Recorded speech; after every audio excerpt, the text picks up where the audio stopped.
Filactu.net. Ndeye Marie yow tam Ndeye Marie kat bu jaar yoon dafa neex Ndeye Marie man dafa am foo ma yegg foo xam ne lu ma nit waxoon dama koy wax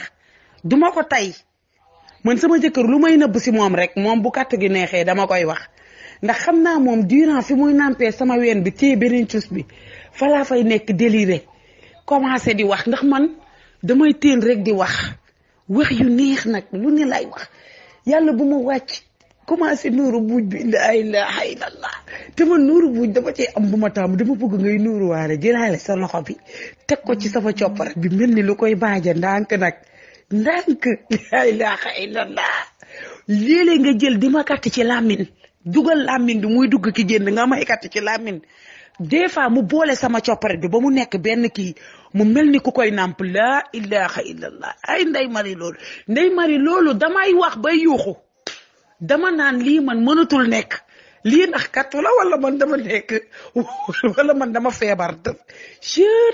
sama jëkkër dafa xam ne dama bëgg nuuru buuj sama biir xol moo tax sama lëf li dama koo fonk parce que dama bëgg nuuru buuj foo toll maa ngay lijjanti lu koy setal lu koy lii rek li nga xamante ne wat bu rafet léeg-léeg ma wat ko def ko dabalaa des fois waaye yow ma def façon boo xam ne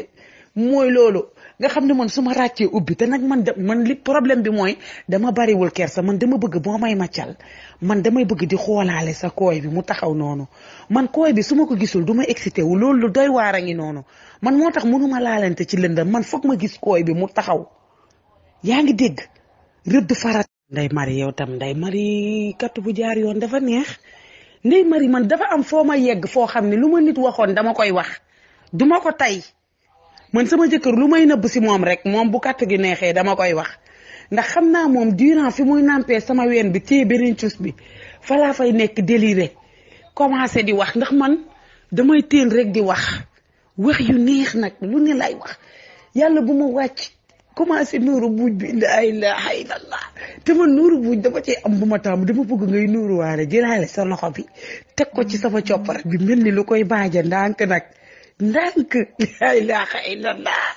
léeg-léeg nga jël di ma katt ci làmmiñ dugal làmmiñ bi muy dugg ki génn nga may katt ci làmmiñ des fois mu boole sama coppare bi ba mu nekk benn kii mu mel ni ku koy nàmp la ilaha illallah ay Ndeye Marie loolu damay wax bay yuuxu dama naan lii man mënatul nekk lii ndax kattu la wala man dama nekk wala man dama feebar sama jëkkër dafa xam ne dama bëgg nuuru buuj sama biir xol moo tax sama lëf li dama koo fonk parce que dama bëgg nuuru buuj foo toll maa ngay lijjanti lu koy setal lu koy lii rek li nga xamante ne wat bu rafet léeg-léeg ma wat ko def ko dabalaa des fois waaye yow ma def façon boo xam ne mooy loolu nga xam ne man su ma ràccee ubbi te nag man li problème bi mooy dama bariwul kersa man dama bëgg boo may maccal man damay bëgg di xoolaale sa kooy bi mu taxaw noonu man kooy bi su ma ko gisul du ma excité wu loolu lu doy waar a ngi noonu man moo tax mënuma laalante ci lëndam man foog ma gis kooy bi mu taxaw yaa ngi dégg rëdd farata yi taxaw jong bi rafet moo loolu daf may jaral man ma wër ki jongal sama jëkk